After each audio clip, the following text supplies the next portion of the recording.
Man, I am thrilled to have Anya Wilson on the podcast today. Anya, it's so good to have you on. Welcome. Nice to be here. Anya, you've been at this for a while. You've worked with some of the biggest names in the business: Paul McCartney in the early days, David Bowie, Jimi Hendrix, Garth Brooks. How how did you get started in this business and get to the place where you've made the mark you've made? Well, how I got started was I moved from my small town to London in England, and I had secretarial skills. My dad sent me to secretarial school thinking, she'll have a career. And it's great actually with those skills because obviously everybody needed someone at the time. And it was just my friend and I both moved down to London, and we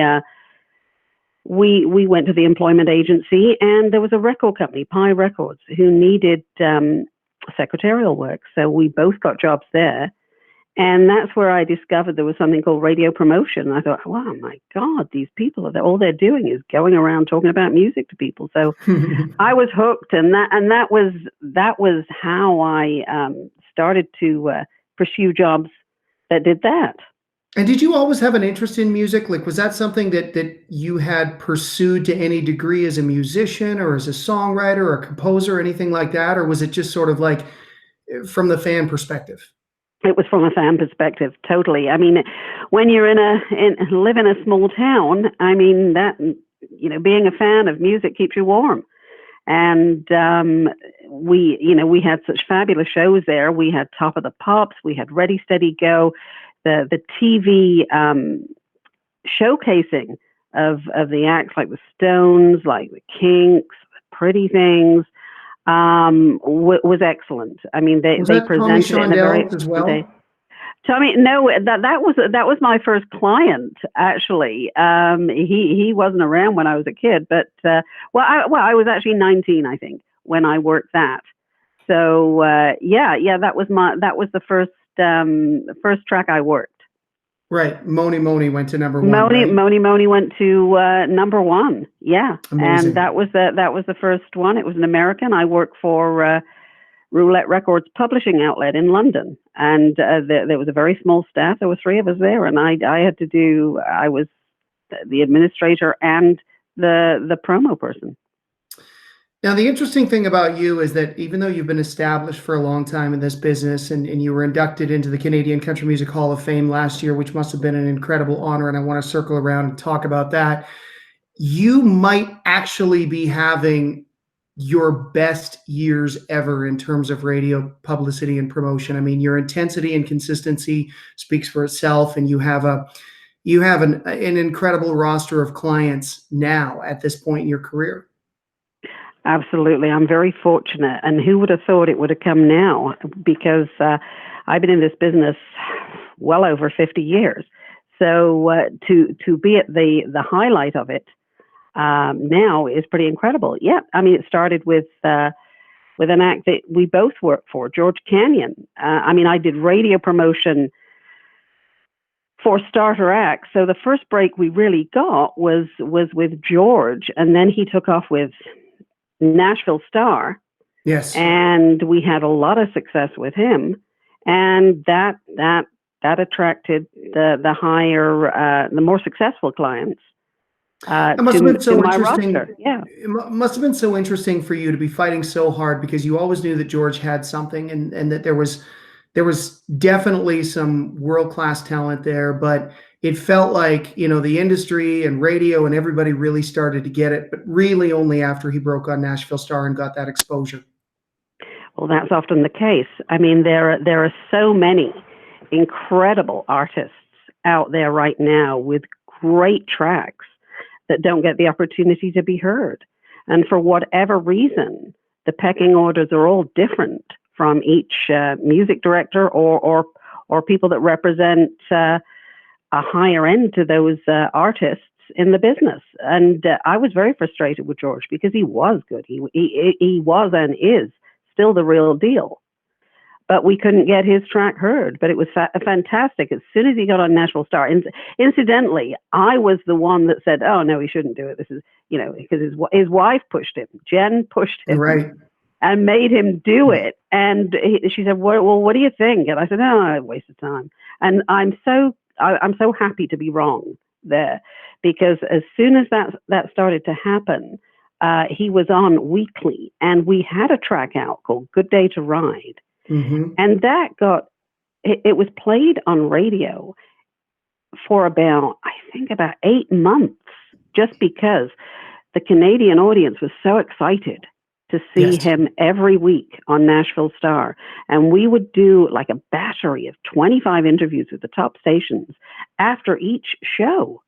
Just that they want to know how George felt, how it was going. And, wow, he wound up at number 2, which was the best position to wind up at, because it meant he didn't have to have the deal, which the winner had to have. He could go away and get a better deal. So, well, you and I know the story on that, and so Yeah, it was so exciting to have him finally appreciated after I'd been with him about 3 years at that stage and not gotten this far. So, what a gift that was. Yeah, he got the benefit of all the exposure without all of the attachments that the winner gets in those situations, Nothing right? wrong So with being Nashville number Star 2. being one of them. Yeah, and that happens with American Idol too. And really, that's the secret, or it seems to be the secret sauce. It's like you need exceptional talent. That's undeniable. Oh yeah, that's a given. But then you have to get eyeballs on it. You have to get the exposure, and if you can get the talent married with the exposure, and attract enough eyeballs and attention, then all of a sudden you've got something to build from. That's the holy grail. Yeah. And that's happening in different ways now. Like, what's your view on, I mean, obviously things are highly competitive at radio right now, and we're going to dig into that a little bit too, Anya, but artists are finding their own way through the muddle and the mess with releasing tracks directly to their fans on social media, pursuing streams on streaming services or even through YouTube. Does that give them the opportunity to create a story that's more compelling to come to someone like you and go, hey, listen, like, I know we don't have, the same optics in the market as Dallas Smith or Dean Brody, but here's what we're doing on our own. Will you roll the dice and take a chance on us? Is that something that you take into consideration when you're considering taking on a new client? I think there's a lot of work that has to go into, like the artist has to understand or be educated to understand what they're up against. And you need so much. It's not just a matter of having a good song and just going to get it recorded. I think they have to grow into knowing who are the good producers, what are the good songs, not necessarily ones that you write yourself. Is that the best song for you? There's so much education that needs to go into that an act needs to glean before they're ready for me.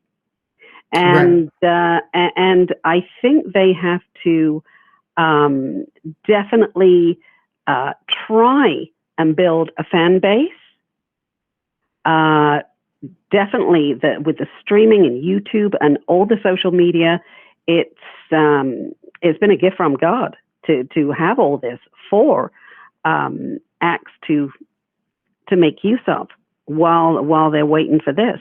I mean, there are only so many slots on radio that are available. So, and often the first few tries, you don't get anywhere. It's an introductory campaign to get radio that first to single know who you are.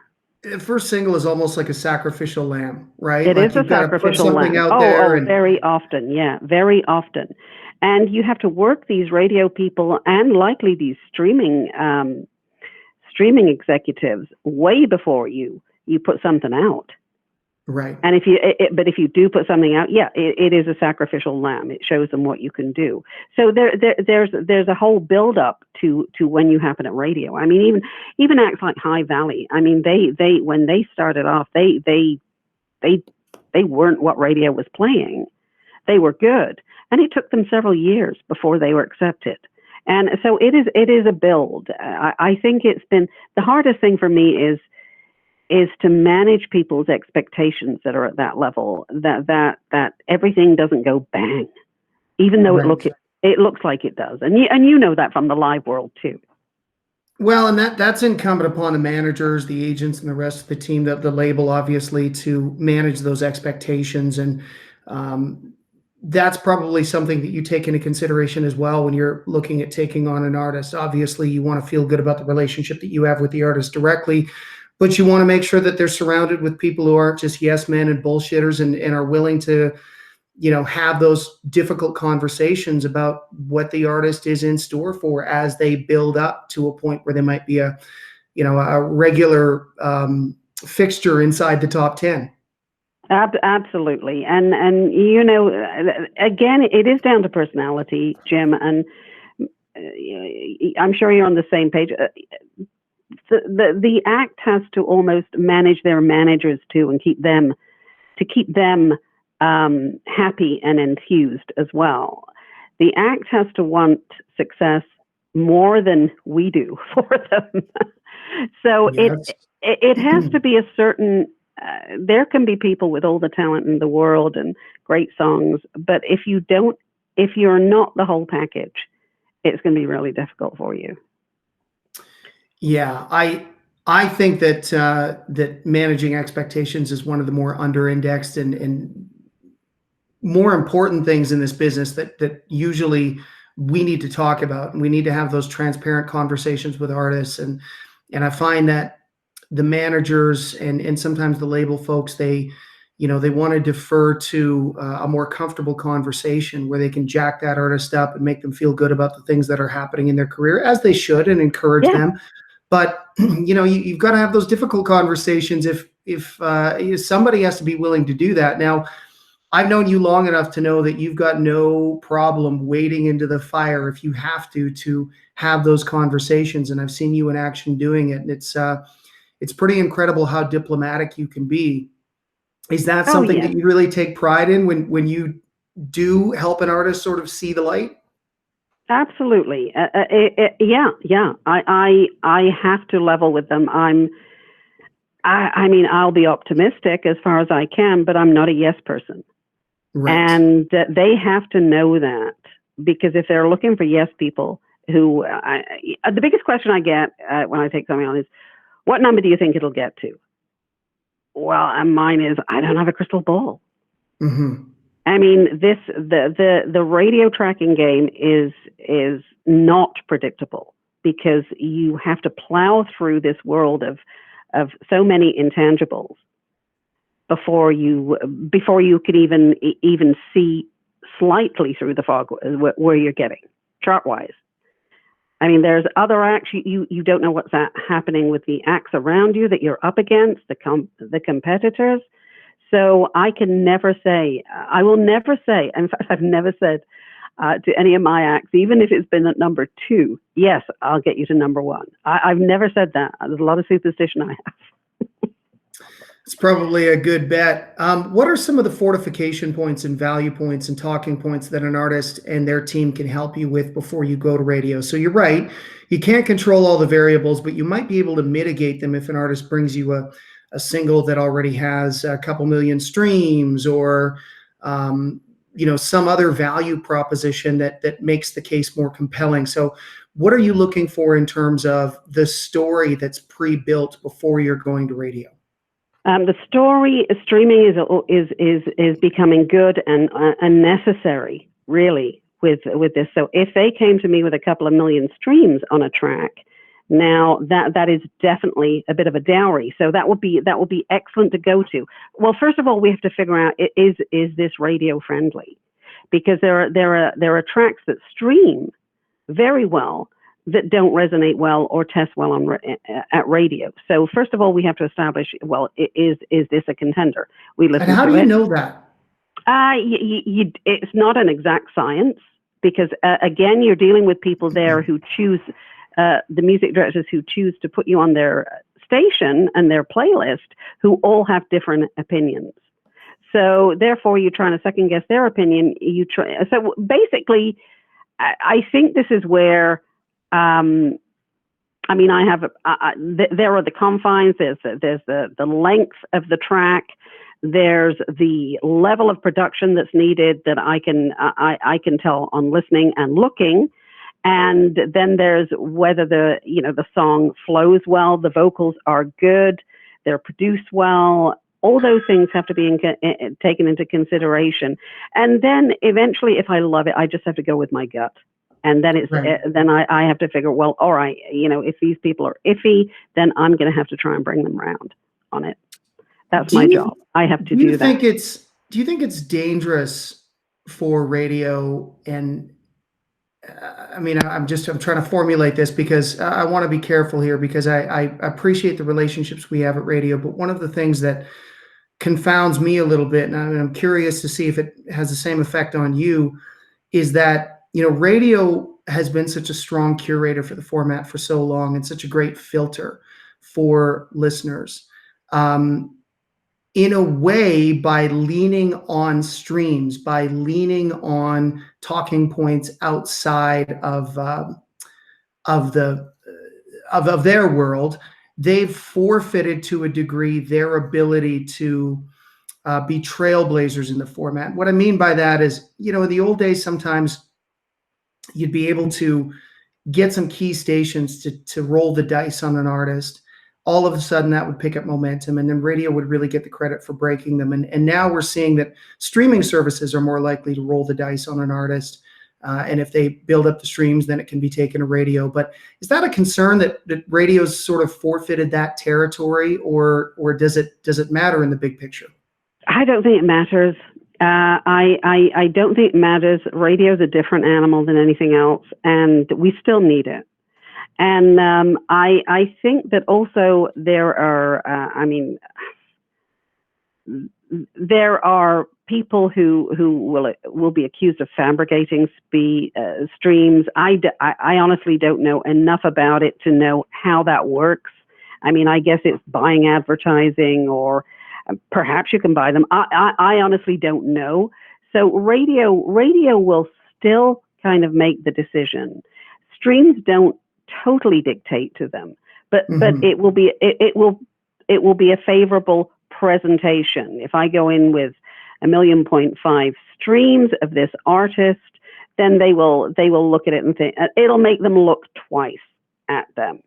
But I mean, if they really don't like it, they don't think it will go with the, they don't think it will be a pleaser to their audience, they will tell me, well, yeah, there's always an excuse.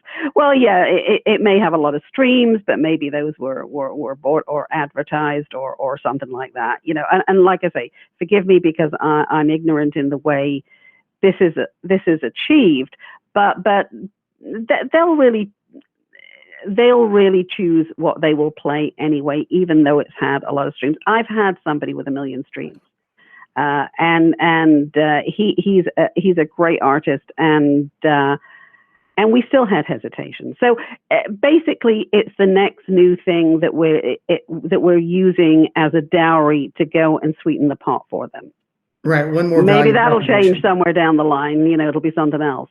But this is where we're at right now. It's part of the story.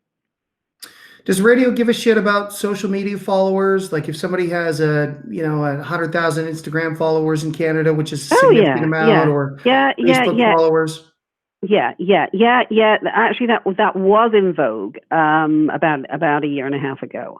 Facebook, Facebook followers and stuff like that. But anything is impressive. It's advertising your artist to them. It's a story.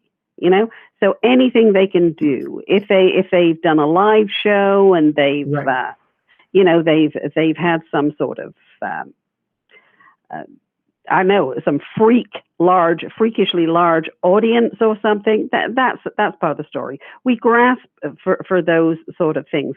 This is what the job of the manager and the act is, to build those stories, to get more notches on your gun, and then go to radio. Right.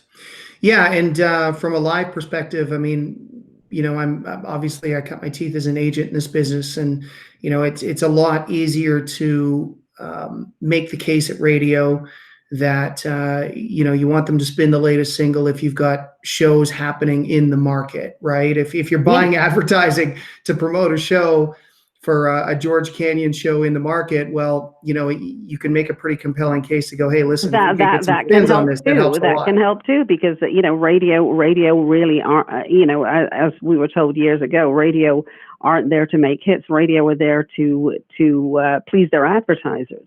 That's how they Right. exist. So therefore, if one of their advertisers is doing a big show, then yeah, that's another part of the story. Yeah, we can go there, and some will go by that. Some will treat it as different as church and state and say, sorry, that's advertising. But others will say, absolutely, we will add this because it's part of the plan. It's made up of a mosaic of people with very different personalities across the country. So yeah, my job is to just know all their personalities and try and work around that. Right. And you've been very successful at partnering across the board with independent labels, independent artists, and major label artists. You've worked with all of them. You've never really developed purely exclusive relationships across the board. Why have you done that? Do you appreciate the fact that you're not held to one particular label for all radio promoting services, and you can take on projects that you really believe in passionately? Like what's the impetus behind that decision-making process for you? Well, what I do, I am fiercely independent in one way. I mean, it is your freedom. I'm fortunate enough to be able to choose what I work on. So to me, that's been a lifelong goal. And I wouldn't want to work for one of the major record companies. I think the guys there guys and gals there have so much put upon them. I have the luxury of working only the country Right. format, where they have to work all formats, and they're constantly overloaded with work. I mean, the promotion departments at the major labels have to be very stressed out. I mean, I couldn't even pretend to be able to do that. So Yeah, and so many of them have seen their departments pilfered in the last few years too. So you've got one rep working multiple genres, multiple formats, and bigger territories than ever before. Well, that's right. That's right. I mean, and territories too. I mean, there's likely one guy that works that does everything for Atlantic Canada, and it's a lot. It's a lot. So what I do is great. I choose my roster, and that just work on their rotations. So that is I prefer that. I mean, it's sort of better for my soul. Mm-hmm. How many artists are you working with, in a particular cycle? So when do you sort of find that you're getting yourself spread too thin and overloaded? Well, right now, I mean, it fluctuates. You can work who you want as long as they're staggered, Right. as long as they're staggered,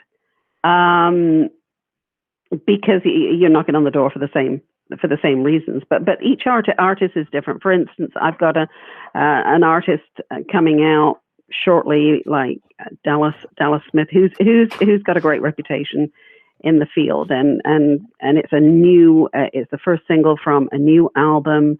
So this is going to be good, and it'll be very fast to add.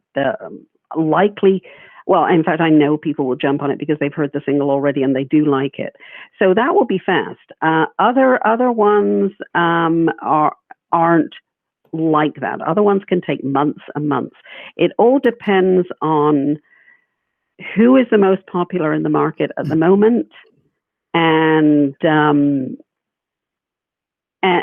when there's a slot for the ones that are considered that came out a little later. Sometimes I think everything has gotten more crowded.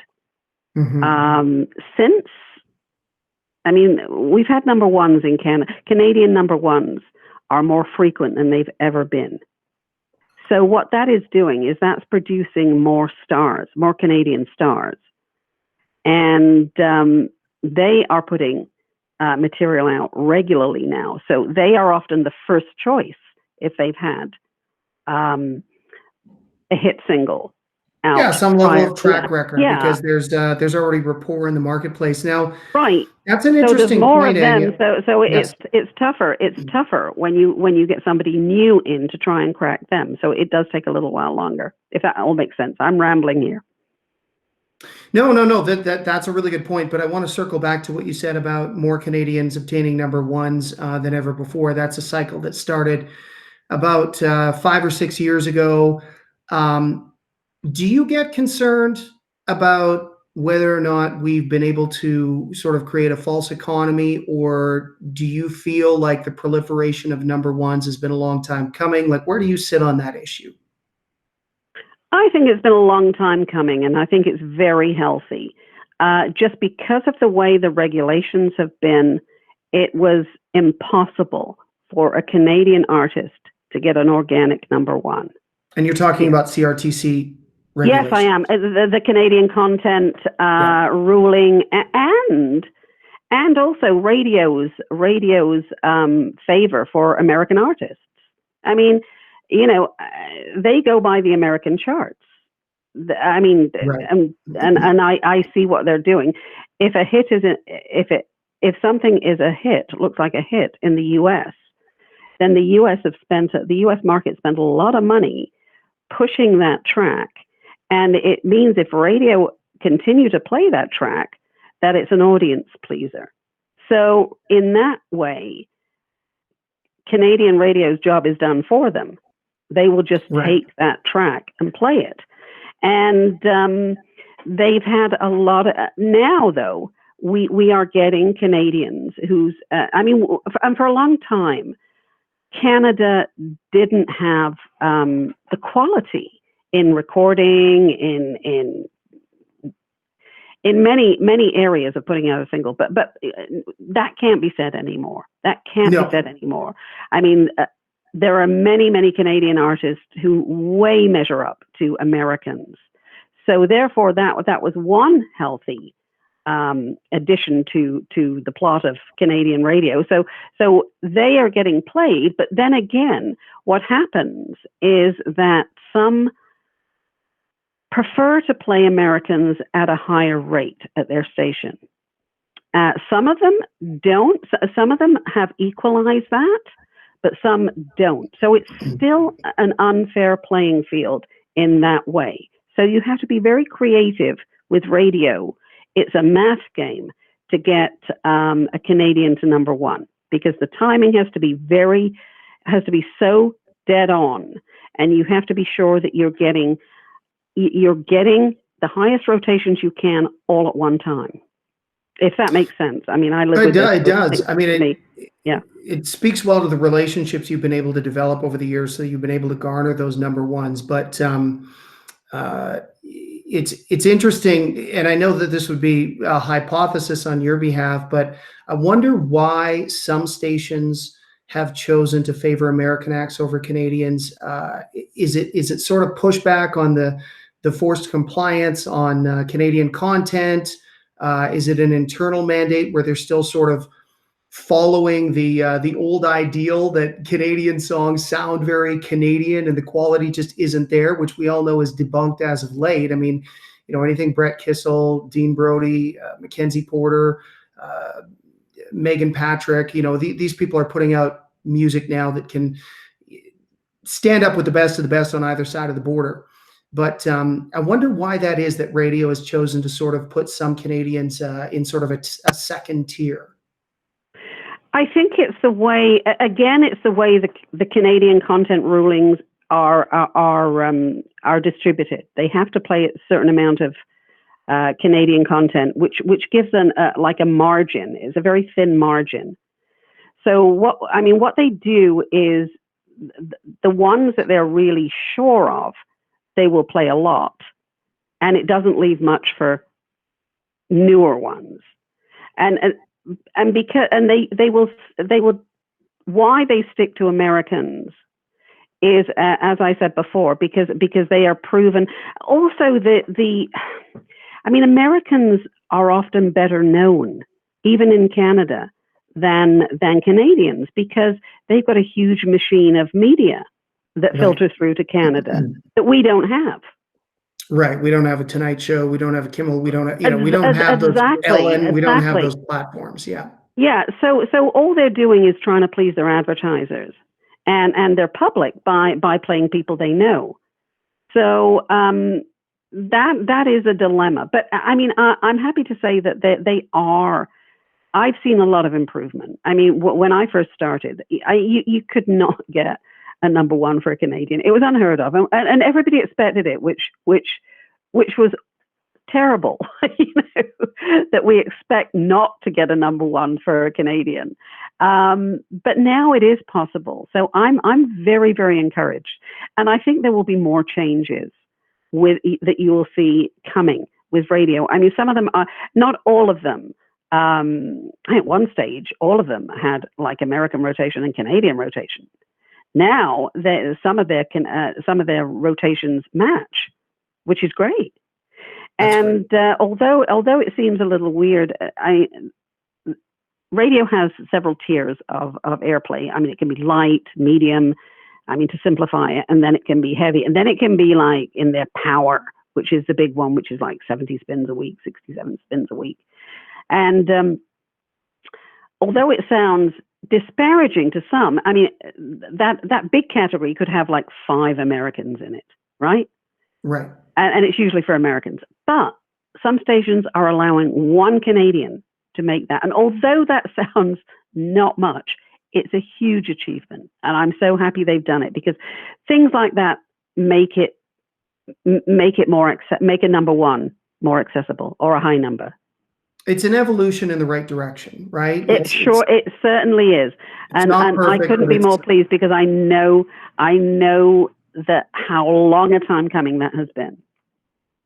Right. And a lot of the programmers, I would say, and music directors at this point in time have grown up in the era where the Canadian content singles are punching at the same weight as a lot of American content singles in terms of production and all of those aspects, right? Yeah, so so there isn't this dividing line that there used to be, say, in the late 90s. When I first started in the business, it was like you could just tell a song was Canadian, and then all of a sudden you'd run across those artists, and for me it was artists like George Canyon, obviously, who we talked about, and Johnny Reed at the time, where it was like, man, like this is just good. Like this is just high quality stuff. And it's the voice, it's the whole thing. Plus, I mean, recording equipment and strategies and methods have improved so much too. Right. They're not going into the local studio down the road that sounds like a toilet, Yeah, and we're seeing that bear fruit on the live side as well. Like when I started in this business, there weren't really any Canadian acts outside of Shania Twain who were doing arena tours, and now it's relatively commonplace. You're seeing High Valley Packaging with Paul Brandt. You're seeing Dallas Smith and Dean Brody with a successful arena tour. Brett Kissel has a successful arena tour set. Like that wasn't as commonplace 20 years ago. I don't care what anybody says. It just wasn't. No, it wasn't. It wasn't at all. No. So we are seeing marked improvements, and it's an exciting time. And I think I think there'll be more too. I think it's definitely going the right way. It does my heart good to work on the acts I'm working on, and I've got American acts. I work on Jason Aldean, and I work with Dustin Lynch and Dean Brody, Dallas Smith, George, Aaron, and it does my heart good when I talk to my music directors, and they have the same respect for all of these guys, which I think is a big achievement. Yeah, it's not. It doesn't seem so much us and them. Do you think anymore. that evolution has helped keep you compelled to stay in the game as long as you have? Because we all know that if things were going the other direction, it would probably be a lot easier to justify packing it in. Absolutely. I mean, you can take so much frustration in any line of work. I mean, if it was just banging my head against if it was just banging my head against a door, a door that wouldn't open, then I couldn't have continued. But seeing these things, and I've been very vocal about these too. I mean, anyone that talks to me, I'll tell them what I think about what should happen and how I feel and where things are going wrong. And I've tried to implement some of those things. Again, I'm not afraid of difficult conversations. Yeah, don't lose that, Anya. We love that about you. When you got inducted into the Hall of Fame last year from the Canadian Country Music Association, for a lot of industry people, that's sort of like a signal or a sign that it's time to get out to pasture. In your case, though, you're still loving it. You're still motivated, compelled. I mean, one of the things I really admire about you, and I've championed you on many a panel saying this, is your ability to be tenacious but diplomatic. And one of the things that I think is part of your secret sauce is the fact that you get people on the phone. You don't just send out an email, a way to reply, or if they don't reply, come back to your artist and say, well, I tried. It's like you're tracking people down. You're getting the artist valuable frontline feedback every time. Well, I think that's because I existed before. What is it called now? I've forgotten it. The term. Jesus Christ, why have I forgotten that? Political correctness. Okay. I existed before that, so I don't have a stop sign, and I don't do 3 emails, and if I get no response, I leave it, assuming the person doesn't want to know. My first no has to be a maybe. Right. So, and this comes from training way back. I mean, when I started in England, I mean, the management I worked for, I really pushed to work for the people I admired most. But that comes with a curse. That comes with a curse that they expect results, And with Bowie, I had started with David at a place called Gem, and this was just before he was going to be doing other stuff. When we had a good relationship, and then suddenly the manager, who I didn't know very well, left the company that I was at, and that left me without David, and I was devastated. So I called David, and he said, "I want you to work for me still, and I'll get Tony, my new manager, to agree to it, but you have to know, Anya, he's only interested in results." And I just said to him, "So am I." And after that, it was great. I got let back into the fold, but this guy was a hard taskmaster. I mean, it was like, go out and get me the front page of Melody Maker. Don't bother coming back if you can't get it. I mean, that didn't happen all the time, but that happened once. And so you put your Game of Thrones on and you go out. But surrounding yourself with people and with we high had a standards. 9-hour lunch with people, and the person who was in charge of that, and you come back with a maybe, you sweat on it for the night, and then the person confirms it, and then you feel great. It's the greatest feeling when something like that happens after a hard request. Oh, I don't doubt it. When something like that happens after a hard request. Oh, I don't doubt it. Yeah, and surrounding yourself with people with high standards early in the game is good for us because it's sort of trial by fire, and it forces us to step our game up. Absolutely, it really does. And although I hope you still get challenges. There's always challenges. There's always challenges that come up every so often that are pretty heavy, and I get frightened like everyone else, but I don't want to ever lose that edge of fear, because that's what makes me sweat about it, work 24 hours a day on it, and hopefully get it. And at least, and even if I don't get it, I need to know that I've done absolutely everything to try and achieve that. Right. And knowing that and being able to communicate the applicable format back to the client puts you in a position where, you know, you can dust yourself off and take another run at a new single, you know, if that opportunity presents itself, right? Because at least you know you've done your job.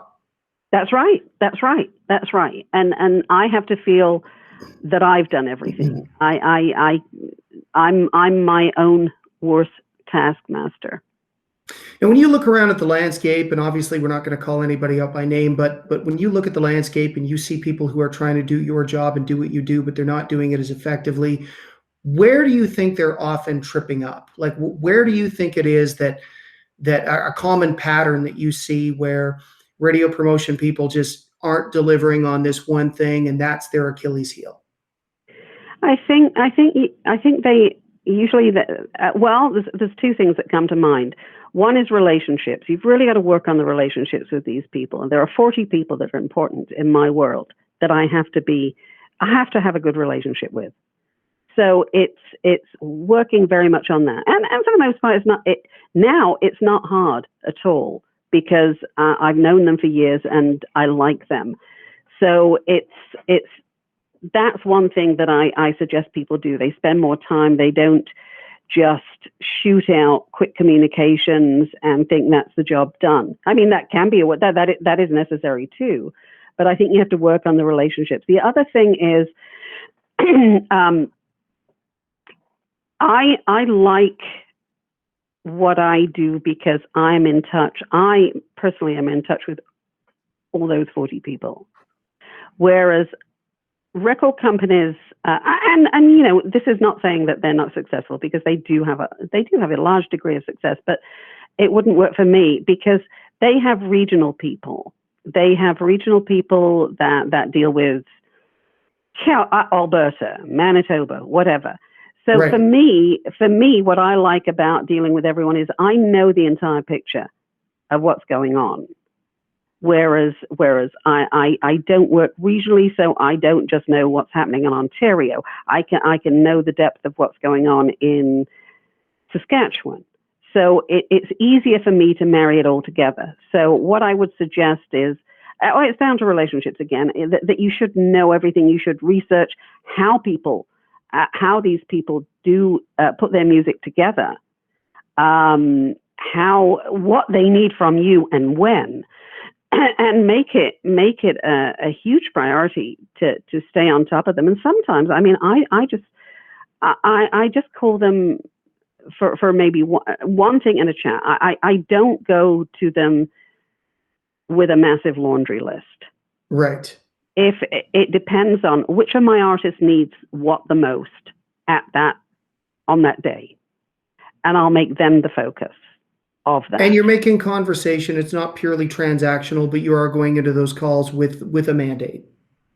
Absolutely. Oh, yes, yeah, absolutely, with a mandate, and it's a rolling thing. You know, I mean, priorities are from week to week, and you review your priorities on Mondays because you see where everything's landed, and then you know where to go and who didn't add your act from last week and why, and what do they need. Now, so, yeah. Letting people in a little bit on your process, because this is something that always impresses me, is how you navigate what must be somewhat of some internal conflicts, right? So, you know, in the case of working Dean, Dallas, James Barker Band, obviously you are staggering release dates. You know, you've been open about that. We've utilized your services plenty of times for Aaron Pritchett, George Canyon, Emerson Drive, and you're very insistent about, hey, listen, don't put this single out on such and such a date because it's going to go right up against this one, and I'm going to have a problem servicing both of those clients, which is great. But do you, so when you're calling these places, are you sort of like calling the music directors with one client in mind, or is it sometimes one or two? Like how do you break out your process, because I can't imagine that you're calling and laundry listing, like you just alluded to earlier, 6 or 7 clients, because that just wouldn't be efficient, wouldn't make sense, and you'd end up having to sacrifice 3 or 4 of them in order to getting, a couple of ads. I think you got to realize that you can't have everything at once, and develop the relationship with the music directors enough that they even get a second sense of what I need. So that's always good I can go in with one client because I can think, okay, my other client needs a little bit of development, and it doesn't matter if I push them this week or not, because I need a little more ammo on that one. So I won't even talk about that one today. What I'll do is I'll talk about this one, who's the closest to accessing what they have and what they can give me.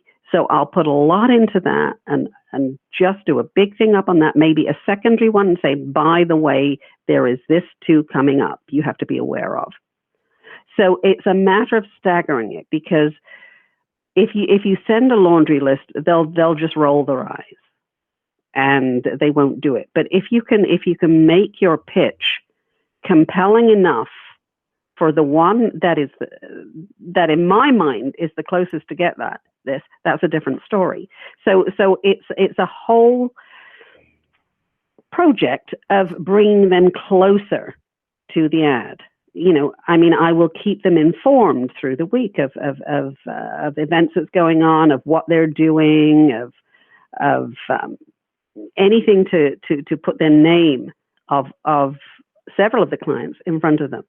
But when it's their time, I'll just pull all that together and just go pitch. It really boils down to focus and development of relationships. Yeah.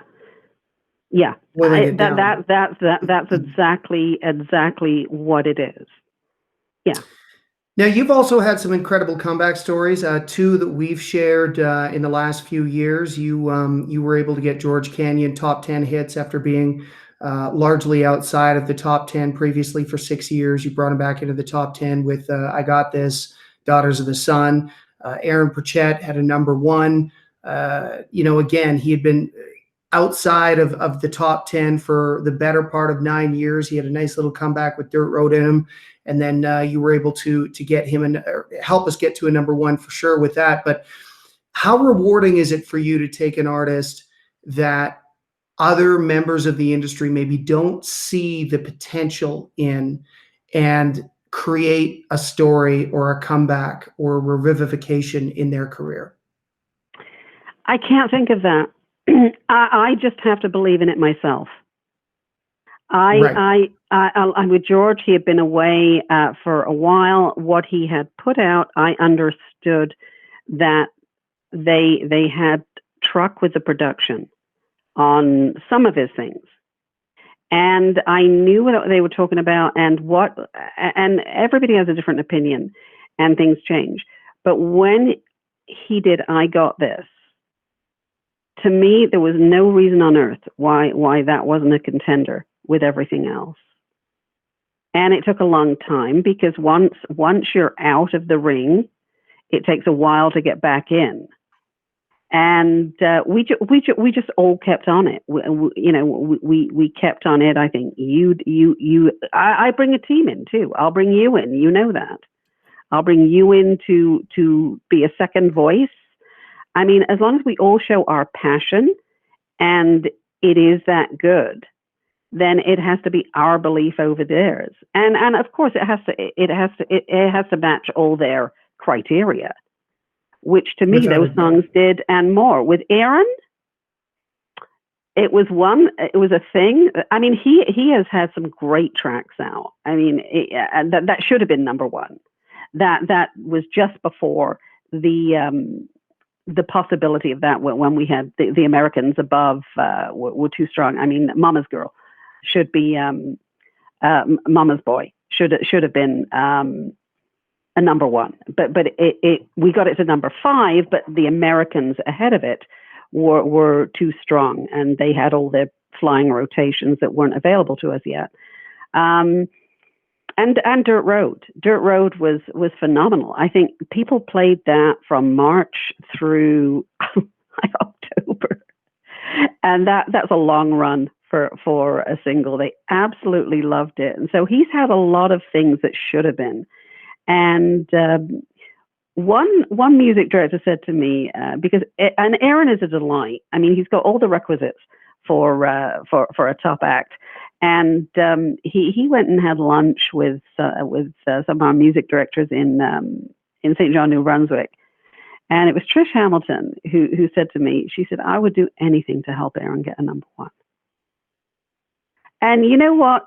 In this life, Jim, I'm sure you're the same. Phrases like that stick with me and motivate me. And I'm thinking, wow.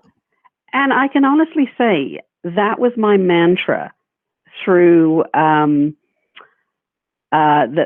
number one single that we had, and I think it got to I think on a Wednesday it was sitting at 90 spins below number one, and I didn't care. And I found a lot of people wanted to be on board with this, and we had good numbers on it. We had great streams on it. And you know what? It actually came together. And I'm looking at that now. I'm looking at the number one plaque from Aaron, because that to me means a lot more than many of the number ones I've achieved. Well, that's so cool to hear. And you're right. I remember how you were able to orchestrate that, help pull it together. You did call on us to go out there. And it's such a beautiful thing when you see the industry getting on side with each other for once. To give an artist a distinction that maybe they've slaved at for years and not been able to achieve, and suddenly they were able to pull through with that. And When a Mama's Boy Meets a Daddy's Girl, great song again. Luckily, a number one hit at CMT for us. Dirt Road in 'em, top 5. I mean, you were able to really bring his music back from the brink. I mean, Aaron always had a strong following in terms of fans and hard tickets, but getting him that relevance again at radio just really gave his career another breath of life. So yeah, that was an amazing job. That was one of my favorites. Really was. And he again is the real deal. I mean, everybody at radio loves him. They always want him to do promos for them. I've got another one that I've forgotten to tell him about. So, we're he's a unique artist. He really is, in radio and live. Yeah, without a doubt. Incredibly underrated by everybody but the fans, sometimes, yeah. But it was nice to see radio get on board. If I don't like the word underdog, I think that's just too derogatory, but that kind of a thing, with Erin, when she said that, it made me want to fight so hard. And I'm just glad it all came together. And of course, I mean, radio were on board, and we had the great rotations, and it tested well. Radio has testing too. They have testing mechanisms that they use, and some of the tracks that we love may not test well on their tests. So they use that as a gauge too, to increase or decrease your spins. But Aaron has traditionally been on the high scales of testing at radio. I mean, he always has been, and that's a huge plus. Did you notice a big blip when CMT went off the air? I mean, it used to be another sort of talking point, another helpful platform. If you could get a video into the top 10 at CMT, sometimes it would give you a little traction at radio. Did that affect your world at all when that went away? Oh yeah, no. I mean, it wasn't. Well, everything affects you. I mean, you try and hang on to any tricks you can. That was definitely one that helped. I mean, I think if it got in I've forgotten how that worked now, but if it got in the top 20, you had a chance with that. But then again, you're dealing with the chicken and egg situation. CMT saying, oh well, I mean, they had their normal ones that they would play, but then it was, well, we need you to be played at radio before we add your video. And radio was saying, well, it's not even on CMT yet. So, you know, it was just another hurdle to get past. So, and that happened with George. George has some good videos out before we even knew him, Jim. I mean, Right. there was a brilliant video. And I remember the guy that worked at CMT said, when he had come through the Nashville star system, he said, yeah, I kind of always regretted not putting that video on of George. I thought he was the real deal. Yeah, and you know, yeah, oddly right. enough, Okay. yeah, that's right. It's what's the old saying that success has 1,000 fathers, but failure is an orphan. That success has 1,000 fathers, but failure is an orphan. That's right. And you see that time and time again in our business. But he had a single that called "Her Everything," a ballad from his first independent record that I think went to #3 on CMT at the time, but we couldn't crack the top 100 at radio. And then, of course, Nashville Star hit and everything changed. But Yeah. as you're looking forward into the industry, what are some of the things that make you most optimistic, most hopeful, most excited about the next 5 to 10 years at radio? I am excited by the streaming because it has definitely livened radio up. Maybe we'll be working. Well, I think we are working streams like we work radio now, or some people are. I don't know how to do it, but I think it's going to be. I'm excited by where COVID has put us. I'm not excited by COVID. I think it's a horrible thing, but I think it's given people pause to think on many things. So instead of being robots and just doing what we're doing, I think there's been people trying to work out things. I think the live field is going to change. I think there are more remote things. I think we'll have exciting concerts from all over the world to view, and which will give opportunities to Canadians as well. I think it'll make a better global musical scene, is what I think, and that's what I'm kind of looking forward to. One of the things that frustrates me is that our Canadians are in a bubble here. A couple of them have braved it to go to the U.S. And they have moderate careers there, but I mean, I'm from Europe. I've seen the other side, and I don't think the world ends and starts and ends in the U.S. So I think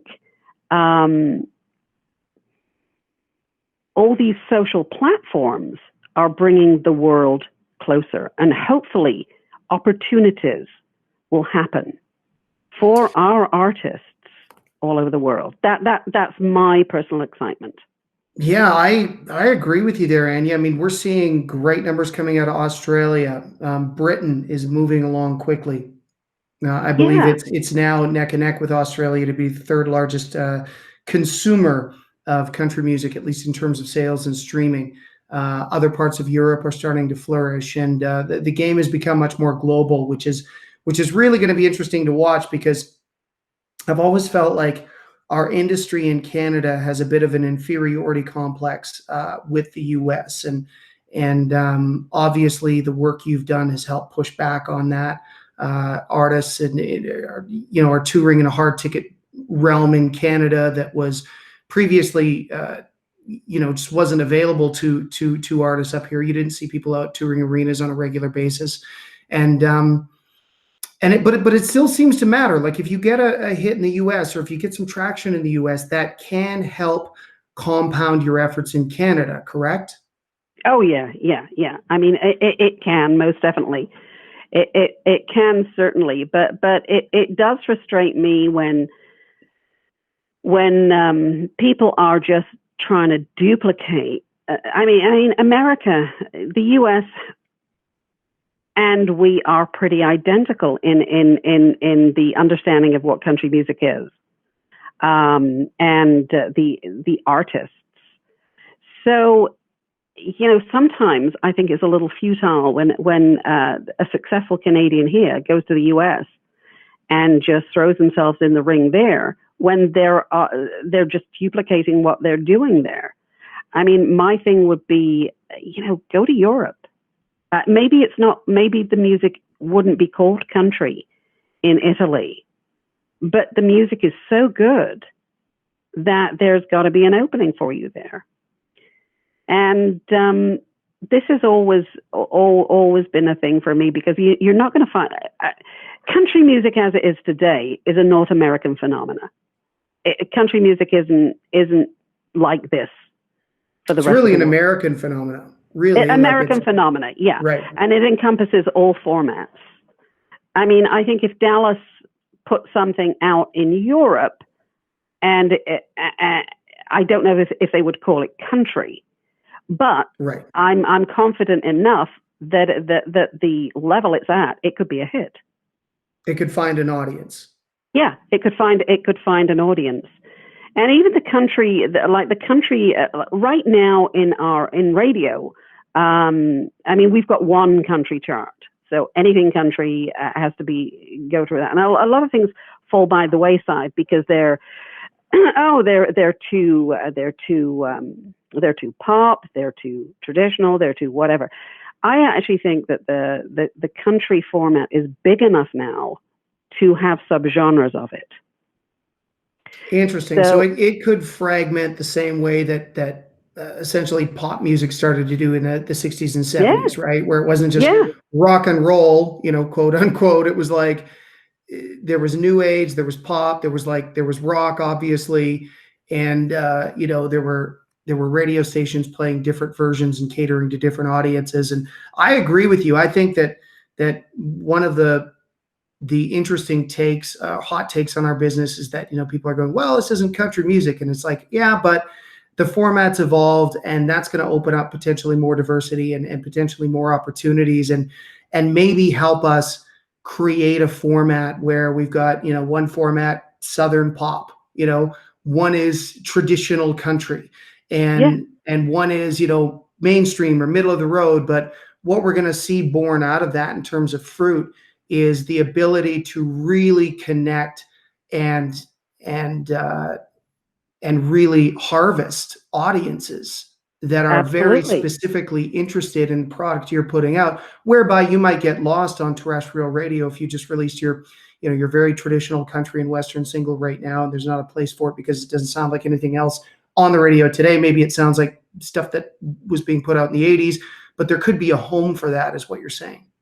I am, and actually, who brought that to my attention, because I thought about it way back, but Brad Gibb, who is a music director for Country 104 in London, and he works he's got several stations he deals with, so he deals with all genres, and I find him quite a visionary, And he made that suggestion. I thought, you know what? And then it all clicked in. I thought, what a great idea! What a great idea! I mean, it would create, if there were different radio stations that specialized or at least could adopt some other tracks from the format, I mean, it could result in more revenue, more advertising revenue. I mean, if it was geared to an older format, an older audience, or a younger. I think there's all different streaming systems for them. I mean, if you build it, they will come. Yeah, there's something to be said for that. I think we're also living in a time where consumers are accustomed to tailored and bespoke experiences, right? So they're accustomed to entertainment experiences that are built for people exactly like them. So why wouldn't we see that proliferate into the world of country music, potentially dividing it up into multiple formats? But the benefit of that would be the ability for the artist to really glean and properly grow and nurture an audience in that sliver of the format, which potentially could be a lot stronger for them than what they were getting, trying to fight the good fight at terrestrial radio. Like Alan Jackson is a great example, and I know we've spoken of him. He's an icon. But if Alan Jackson releases a new song today, he's going to have a hard time fitting in next to Sam Hunt, Luke Combs, Carrie Underwood, right? Well, that's right. He would, yeah. And there could be and a it format doesn't take away from his excellence, you know. No, not at all. Would I go and see an Alan Jackson show? Of course I would, you know. Absolutely. You and thousands of others. Yeah, he's that's right. So I think it's just a matter of packaging, and you know, no matter what, people like to discover, but people like packages too. Right. You're talking in terms of the live packaging entertainment of sound. Yeah, absolutely. Yeah. Okay. Live entertainment and with radio formats.